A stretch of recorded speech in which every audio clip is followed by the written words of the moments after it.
Hello, my name is Pablo Blanco from the University of Navarra in the James Way in the Camino Santiago in Spain. But in this moment I am in Rome, one of the cities in the Europe's origins. Athens and Rome together with Jerusalem and are in the beginning of our old continent. I am grateful for the invitation from the Copernicus University in Toruń, Poland to talk about Europe. I am doing so from one of the Europe's major capitals, Rome, and we will look at the vision that theologian Joseph Ratzinger had for this old continent, for whose Christian roots he fought so hard. Here then is a summary of his idea expressed in a direct and vivid way. So the title of my communication is The Abduction of Europe, Joseph Ratzinger European Vision. The myth of Europa's abduction is well known. She was a beautiful maiden with whom, once again, Zeus had fallen in love. He who wielded thunder and lightning in his hand hatched a plot to seduce her and get hold of her. Without thinking too much, he turned himself into a beautiful white bull and appeared on the beach where the beautiful Europa was naively playing with her friends. The bull played tame, and the young girls began to play with the imposing and apparently peaceful animal. When Europa carelessly climbed onto the animal's back, the tame one became brave. He got up and he went into the sea with poor Europa on his back. Evidence his tale by describing the sad gaze of the young and previously carefree Europa towards an increasingly distant shore. The moral story is that perhaps the myth is repeated today with our old but equally somewhat naive continents. In these lines, we will read Joseph Ratzinger's statements about Europe logically before he was elected Supreme Pontiff of the Catholic Church. The first point, beautiful Europe. Europe, what is Europe in reality? Asked Ratzinger in Berlin in November 2000 in a speech later published in the weekly Decide.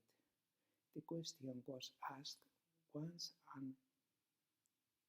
again and again by Cardinal Klempt in one of the language groups of the Roman Synod of European Bishops. Where does Europe begin and end?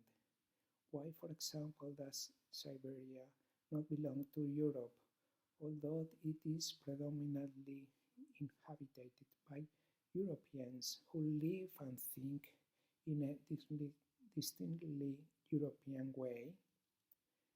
Where does Europe end in the south of the Eurasian community of states?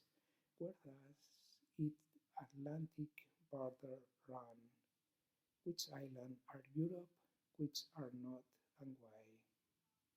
In this discussion, it has become clear that Europe is only secondarily a geographical concept. Europe is not a clearly graspable geographical continent, but a cultural and historical concept. Europe is more than a geographical continent, Cardinal Ratzinger argued in that Berlin meeting. So, about the Europe origins, I think that they are quite well known, and Ratzinger has not no special originality in this point, so we will go forward to the modernity. Modernity and enlightenment are two essential elements in Europe, Ratzinger stresses. We must therefore, he continues, take from the modern age as an essential and inalienable dimension of the European element, the relative separation of church and state, freedom of conscience, human rights, and the responsibility of reason itself. However, in the face of the unilateral exaltation of these values, it is equally necessary to maintain, in an equally first way, the anchoring of reason in respect for God and for the fundamental ethical values which derive from the Christian faith. Reason and freedom, human rights, and the legitimate autonomy of the state find in Christianity their most local ally. Only God can definitely guarantee these achievements of European civilization. A European society that renounces God would be a post-European society, he continues, and its values would be dangerously dependent on the will of the most powerful. It would descend into tyranny after having been torn apart by anarchy. As the not distant history has shown, Christianity will thus be one of the essential elements of European civilization alongside modernity and the Greco-Latin heritage. Christianity is thus the synthesis achieved in Christ between the faith of Israel and Greek spirit. Europe is based on this synthesis, the attempt of the Renaissance to distill the Greek spirit by eliminating the Christian in order to restore Greek purity is a foolish and hopeless attempt as the current attempt to create the Hellenized Christianity. Europe, strictly speaking, is born, in my opinion, said Ratzinger, from this synthesis and is founded on it. Athens and Jerusalem will be united in a fruitful synthesis will then be continued not only in Roman, Byzantium and Moscow, but also in Luther's Wittenberg, in the Enlightenment and the revolutionary Paris, in Professor Kant's Königsberg, now in Russian soil, and even in the New York of the Twin Towers. The personal history of the beautiful Europe unfolds in each of these stages. The moment Europe questions or eliminates its own spiritual foundations, it separates itself, its history, and cancels of all its values.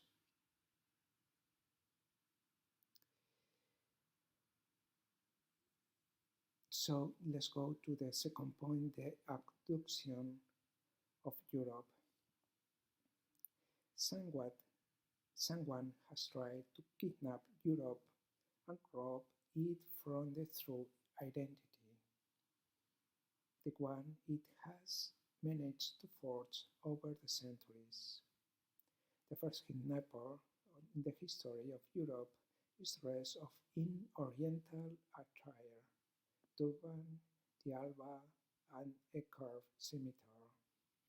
From the end of antiquity to the beginning of the modern age, Islam was the real enemy of Europe, wrote the then Archbishop of Munich and Freising in 1979.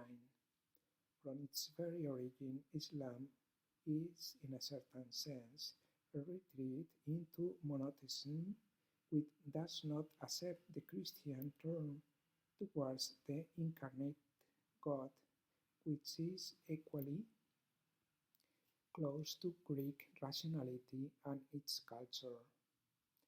These are harsh words, which he would later qualify with the time. However, in general terms and with honorable exceptions, Islam does not accept, for example, the separation between faith and law, so that the Quran becomes the major and definitive legislative text. It is true that recent times has seen attempts to separate the two, the scimitar and the crescent moon, which this has not always been the case when, wherever Muhammad's religion reigns. So let's go to the point: Islam, Enlightenment, and Marxism. However, the recent history has evolved. The revival of Islam, which has also been fueled by the economic resurgence of these areas, does not mean that it is all fundamentalism in the worst sense of the term. In my opinion, the term Islamic fundamentalism should be abandoned, Ratzinger says, because it hides under the same label the different processes instead of clarifying them. The fanatical clinging to one's religion's tradition is in many ways linked to political and military fanaticism, in which religion is seen directly as a path to earthly power. The instrumentalization of religious energy by politics is certainly very close to the Islamic tradition. As a result, a revolutionary interpretation of Islam has developed that verges on Christian liberation theology and with case realized a mixture between of Western Marxist-inspired and Islamic terrorism that is superficially called Islamic fundamentalism could easily be linked to socialist ideas. That's the point. The instrumentalism of religious energy by politics is certainly very close to Islamic tradition. As a result, a revolutionary interpretation of Islam has developed that verges on Christian liberation theology and has with case realized a mixture the Western and Islamic terrorism.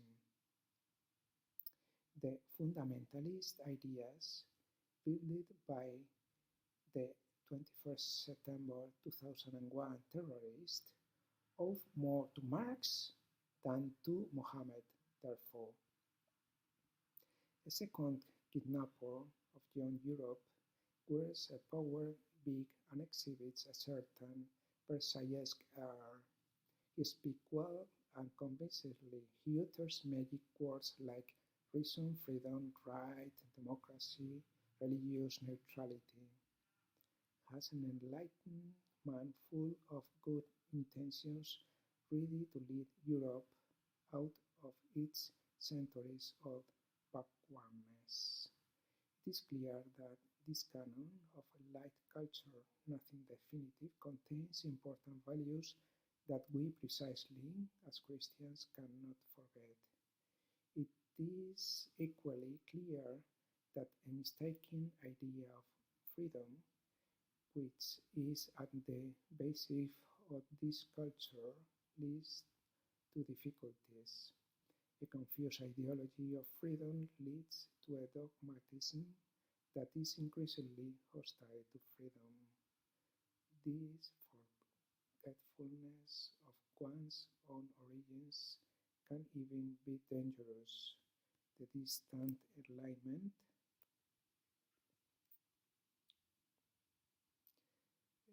man basically it is the reason of the modern age emancipated from any metaphysic. In the end, truth, freedom, or God are strange words and incomprehensible. The ground was prepared and well prepared. In fact, the later man has now acquired a pose of ideologue. This appearance is cautiously casual, long hair and thin beard and a scarf around his neck.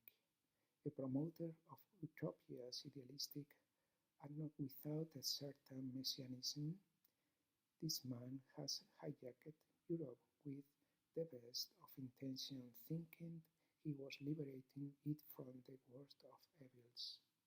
It would have happened around the May 78, of which our fathers speak.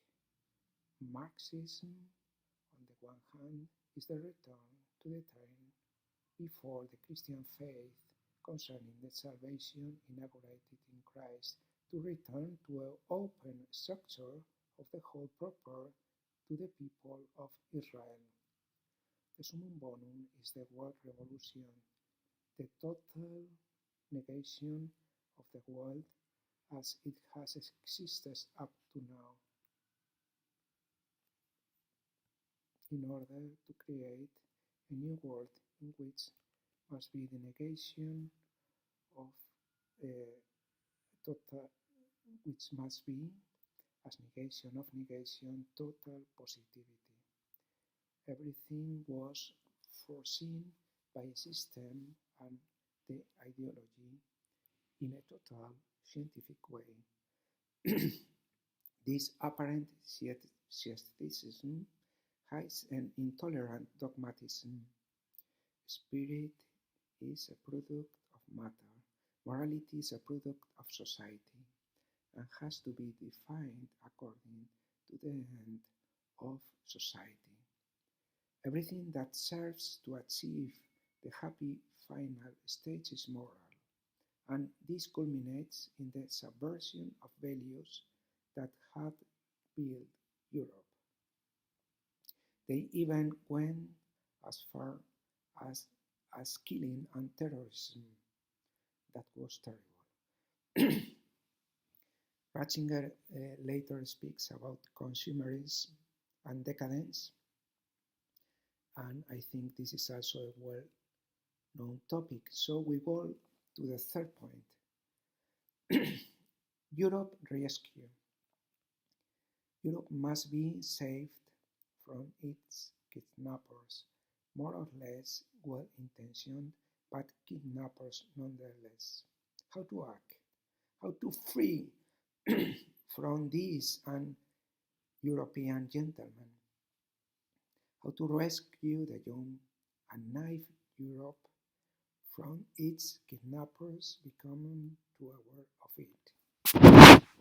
How to maintain its achievement and at the same time improve the present?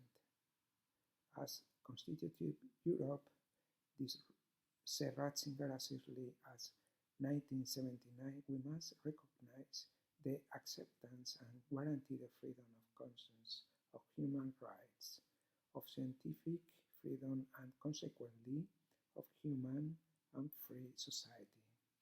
These achievements of modern age must be secured and developed without falling into a reason without transcendence, without a basis which would be cancelled out freedom itself. Reason and freedom are at the basis of European civilization, but both concepts have to be understood in their deeper and more profound sense. And these very important terms have to be reminded of their starting point. This requires, for example, the concept of truth as the common referent of reason and freedom. So, ethos, law, and religion. In this way, Europe will not lose its compass. For example, Ratzinger already spoke of the non-manipulation of law as an achievement of European civilization.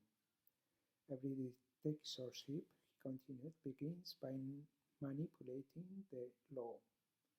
He who fights for freedom also fights for democracy, but under the indissoluble link with economics, with truth, with non-manipulable law. On the contrary, he will say later, at the present time, Europe exports schemes without ethos and ultimately against ethos, and with the predominance of the ideology and progress, thus great moral tradition on which ancient societies rested will be destroyed. This means that the spirit of having and doing and of evasion into the future with its empty promises is spreading more and more. This implies a unity of mankind which extinguishes its truly unifying forces as well as its fundamental moral convictions. The state therefore has its limits and can create neither law nor ethics. It is a very subtle balance. The state is not kingdom of God, we said. It cannot therefore invent morality. It remains a good state as long as it respects its limits. The state is not allowed to turn itself into religion. It must remain profane and different itself from religion as such, but neither it is allowed to slide into the pure pragmatism of the unrealizable, but it must fight for moral convictions to prevail. On the contrary, a secular state is sometimes promoted to such an extent from it is alien to any ethics, experience and common sense, believe the success of its experiment. It is the moral and religious neutrality of the state is deduced from this. Then the right of the strongest is canonized. The majority becomes the sole source of law. The statistic becomes the legislator. It would be tantamount to the self-elimination of Europe because, as a consequence, human rights would have to be called into question, as has become evident in the discussion on abortion.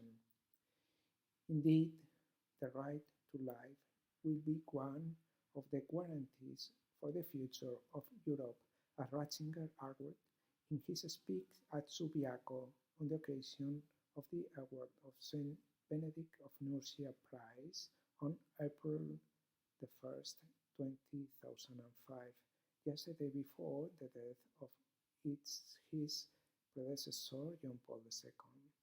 The recognition of the sacredness of human life and its inviolability without exception is not a small problem or a question that can be considered relative according to the pluralism of opinions that prevails in modern society.